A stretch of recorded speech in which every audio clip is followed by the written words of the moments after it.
Assalamualaikum warahmatullahi wabarakatuh. Halo teman-teman semuanya, kami dari kelompok 1 akan mempresentasikan tinjauan umum studi kelayakan bisnis. Anggota kelompok kami yang pertama ada Anissa, yang kedua Devi, yang ketiga Rini, yang keempat Natasha, yang kelima Mary, dan yang keenam Ari.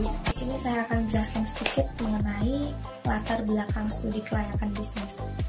Ada berbagai hal yang perlu dilakukan ketika ingin memulai bisnis. Salah satu yang sangat fundamental adalah studi kelayakan bisnis, di mana studi kelayakan bisnis tersebut dapat menganalisis layak atau tidak usaha yang akan kita jalankan nantinya. Riset ini bisa menekan kemungkinan terjadinya kegagalan ide bisnis yang akan kita eksekusi.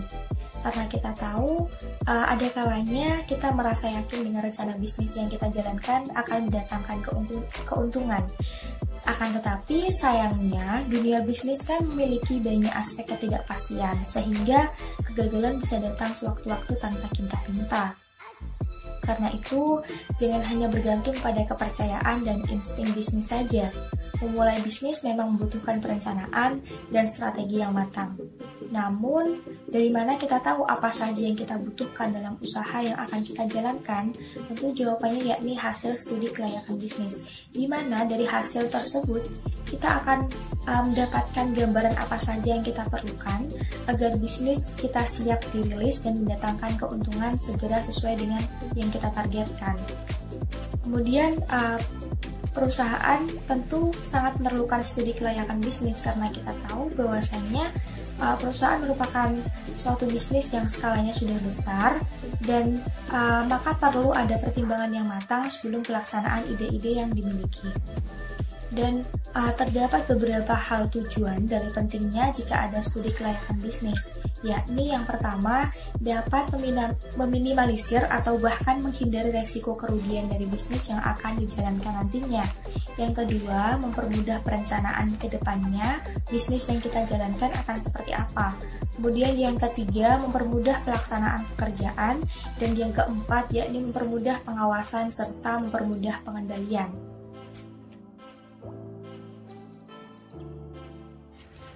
Kemudian saya akan menjelaskan mengenai pengertian studi kelayakan bisnis.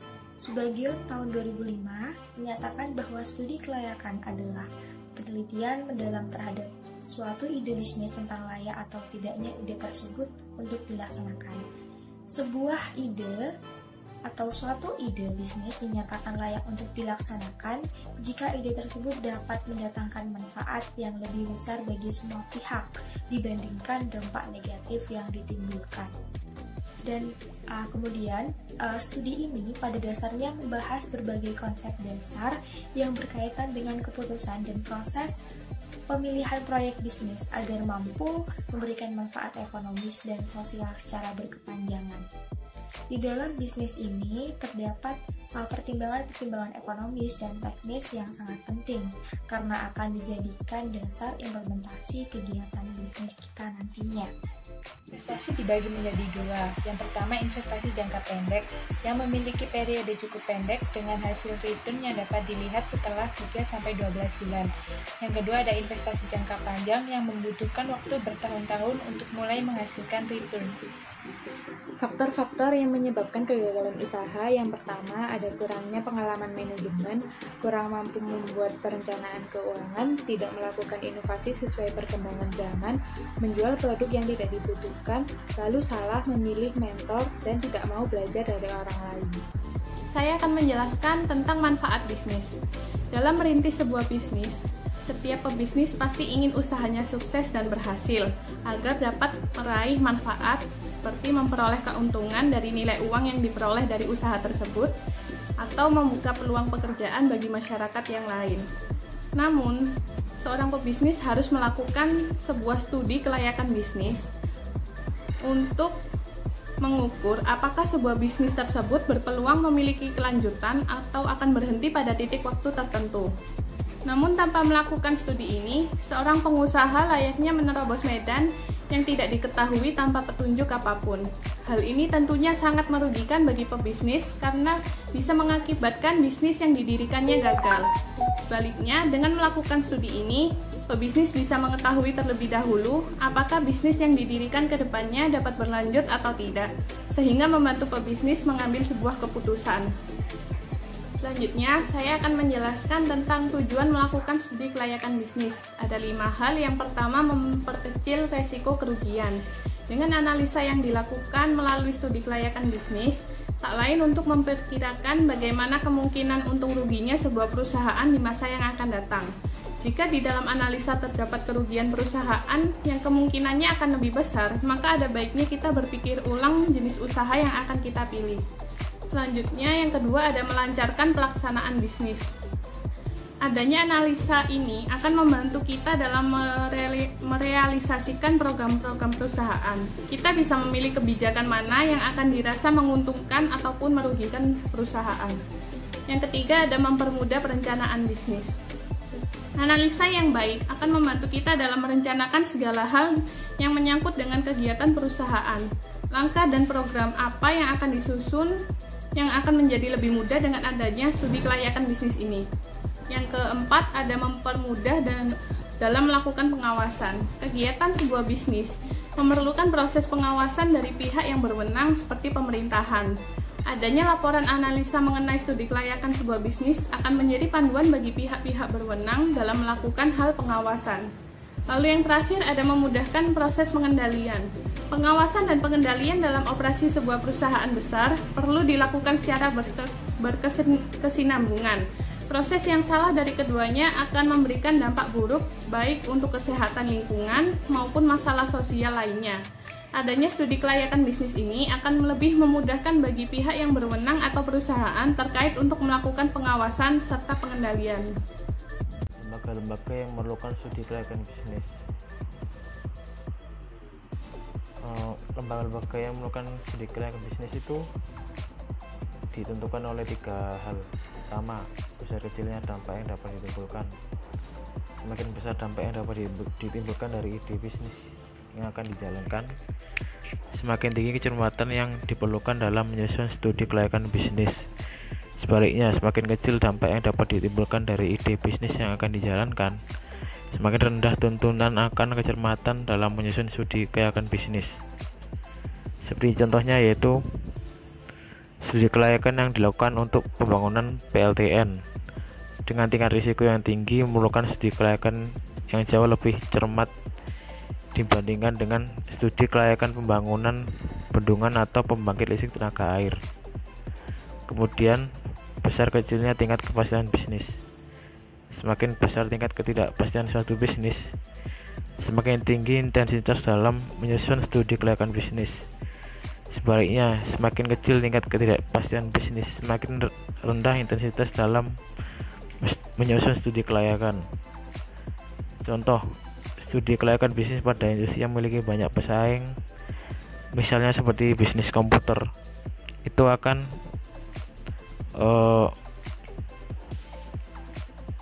semakin tinggi intensitasnya dalam menyusun studi kelayakan bisnis dibanding dengan misal bisnis kuliner. Terus kemudian ada banyak sedikitnya investasi yang diperlukan untuk melaksanakan suatu bisnis. Nah, besarnya investasi yang dilakukan untuk melakukan suatu bisnis itu dapat berpengaruh terhadap studi kelayakan bisnis yang akan dilakukan. Jadi semakin besar investasinya, maka semakin semakin tinggi pula kecermatan yang diperlukan dalam studi kelayakan bisnis. Misal ya, studi kelayakan bisnis yang dilakukan pada warung kopi yang dijalankan dengan investasi 10 juta kan lebih kurang cermat lah, lebih sederhana daripada contohnya restoran cepat saji yang nilai investasinya itu ratusan miliar. Aspek studi kelayakan bisnis. Aspek-aspek studi kelayakan bisnis ini ada 6.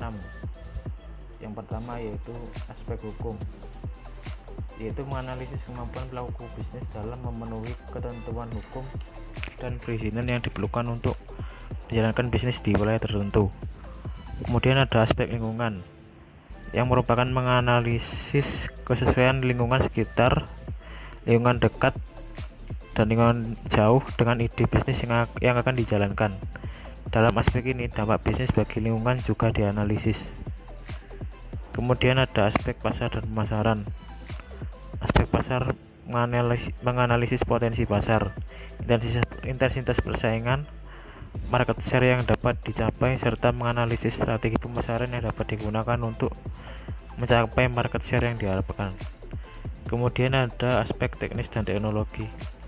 Aspek teknis menganalisis kesiapan teknis dan ketersediaan teknologi yang dibutuhkan untuk menjalankan bisnis. Kemudian ada aspek manajemen dan sumber daya manusia.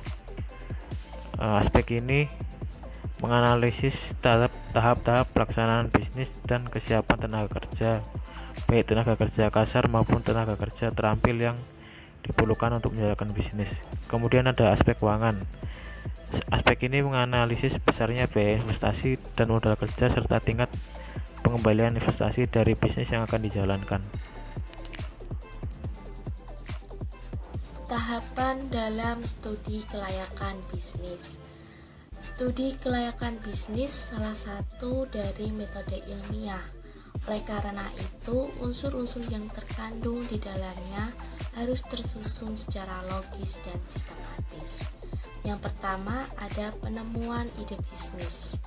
Di sini tahapan di mana seseorang menemukan ide bisnis karena adanya peluang dari sebuah bisnis dan diyakini peluang ini akan mendatangkan prospek atau keuntungan di masa depan. Oleh karena itu harus dibuat sebagai suatu bisnis. Nah, dalam penemuan ide bisnis ini terdapat berbagai sumber, bisa dari bacaan, informasi dari orang lain, ataupun pengalaman pribadi. Yang kedua ada melakukan studi pendahuluan. Studi pendahuluan ini kita menganalisis gambaran umum dari peluang bisnis saat dijalankan itu bagaimana.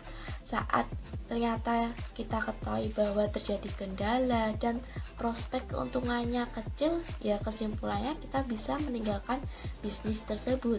Tetapi apabila setelah di studi pendahuluan kita mampu mengatasi kendala-kendala dari masalah tersebut dan mendatangkan prospek yang baik, maka bisnisnya dapat dijalankan. Tahapan ketiga ada membuat desain kelayakan bisnis. Dalam membuat desain ini ada beberapa aspek-aspek yang perlu diperhatikan, meliputi apa itu objek yang diteliti, responden, teknik pengumpulan data, penyusunan kuesioner, alat analisis data, penyusunan anggaran, sampai dengan penentuan desain laporan keuangan. Selanjutnya ada pengumpulan data. Pengumpulan data merupakan pekerjaan yang sangat kompleks dikarenakan dalam studi kelayakan bisnis ini memerlukan waktu dan jam kerja yang banyak karena pengumpulan data ini meliputi observasi, wawancara, kuesioner, dan sumber data primer serta sekunder. Yang kelima ada analisis dan interpretasi data.